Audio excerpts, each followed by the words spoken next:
Every so often, I like to treat myself to a new knife, and this time I went with this Kershaw. This one is called the Balanza. I'll go ahead and open it up. This is a flipper, and this one is a trainer or a practice. You can see that it's got a really nice skeletonized look to it, a bit of a pewter color. When we open it up, the flipper is the same style, but it's a different kind of skeletonized look. It does say Kershaw on the side there. And let's zoom out a little bit.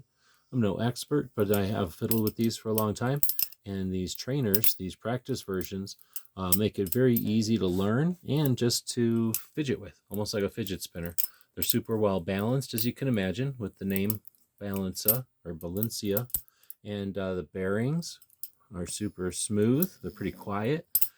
It's not going to be squeaky or anything, but they're not all rattly. Like some I've used are very rattly, and it can bother people. These are pretty subtle, pretty quiet.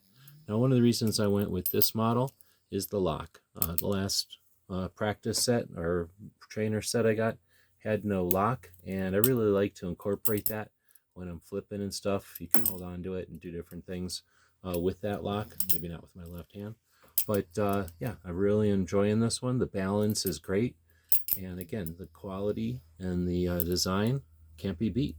Kershaw did it again. Highly recommend the Balanza. Hope this helps.